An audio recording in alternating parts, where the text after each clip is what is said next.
On September 1st, 1939, German forces invaded Poland.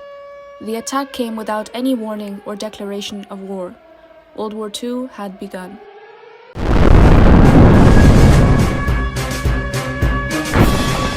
"80 years have passed since the end of World War II, the bloodiest and most destructive war in human history.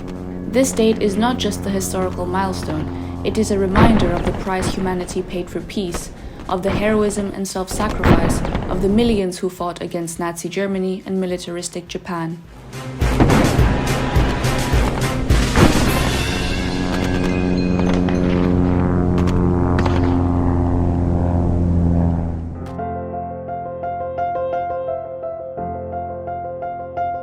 New Eastern Outlook is paying tribute to the heroes, soldiers, and officers of the Red Army and the armies of the USSR's allies, the United States and Great Britain, soldiers of other states who fought on the side of the anti-Hitler coalition and who gave their lives for victory over Nazi Germany and militaristic Japan. On this occasion, New Eastern Outlook has published a book titled The Coalition of the Future, 80 years since the end of World War II. The book includes articles by our wonderful authors who represent a number of different countries. The main message of their articles is that we must remember the lessons of the Second World War, now, 80 years later, and forever. This tragedy is a morbid stain on the history of mankind.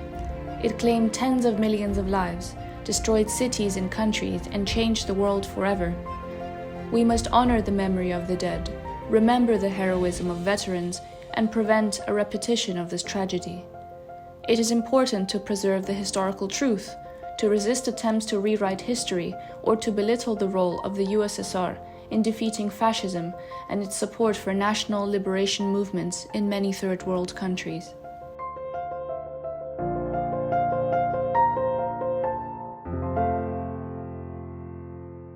Even years later, the echoes of that horrific war, which claimed countless lives, continue to resonate in our memory. The pain and tragedy experienced by many nations around the world live on vividly in the hearts of those who still have compassion. Sharing this collective pain, the authors and readers of our magazine could not remain indifferent. Hello everyone, my name is Ricardo Martins. I'm very proud to have collaborated in this book.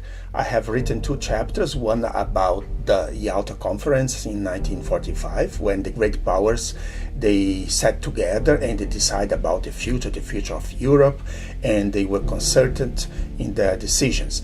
And the second article is about the absence of Europe in the commemoration of the Victory Day parade in Moscow. I interpreted that as a very deeply rooted Russophobia that has impregnated all narratives here in Europe. It seems that they forgot all the sacrifice that the Soviet Union and its soldiers, about 27 million people, mostly soldiers, they lost their lives to save Europe from Nazism. I wish all the best to everyone, and I hope that this book is going to help us understand the world we live today. I work with NEO. I write and report at Tbilisi, Georgia. My parents were in World War II, and I learned about this war as a child.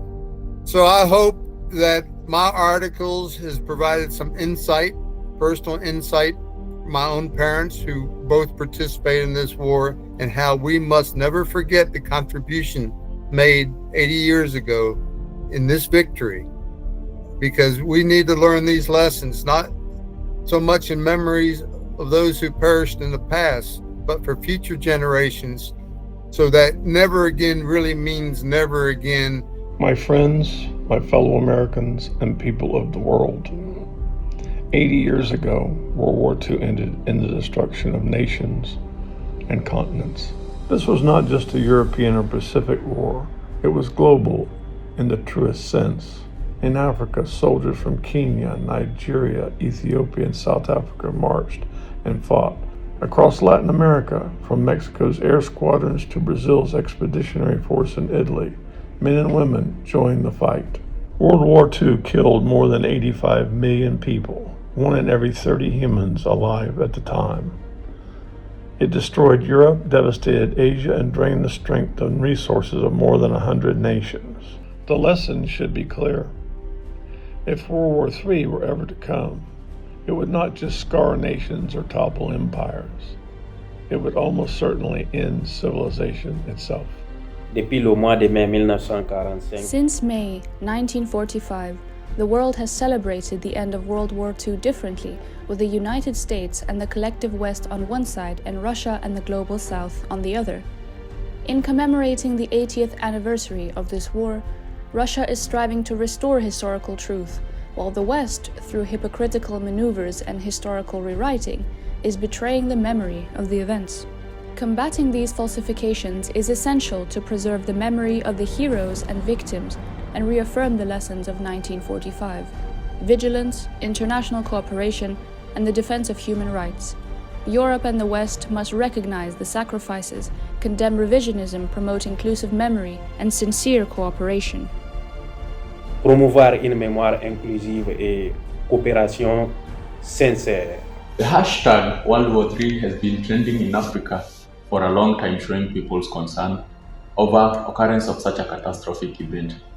The rising tension in the Middle East, for example, the ongoing genocide against Gaza, US war against Iraq, Syria, and latest one against Iran, including the ongoing conflict in Ukraine, increases the risk of such a global catastrophe. There's a need to look into the Second World War to see lessons that can be gleaned. It's important for countries in the global South to remember the sacrifices that were made, and also align with the rising powers that have a different ideology of only obtaining resources through mutual commerce, trade, and not colonial wars and plunder. Now we are seeing history repeating itself, and it's time to wake up and learn something from history. As they say, those who do not know history are condemned to repeat it.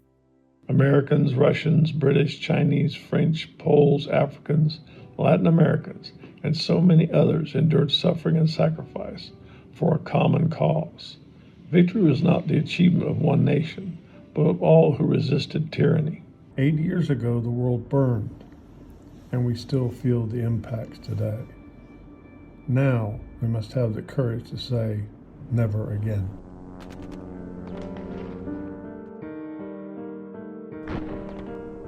Today, when the world is facing new challenges and threats, it is important to remember the values of peace, cooperation, and mutual understanding between peoples. Only by joining forces can we build a safer and fairer world for future generations. Remembering the victims of the Second World War, especially those who gave their lives for freedom and peace, is our duty to the past and future. This is a reminder of how important it is to protect peace and prevent the recurrence of such tragedies.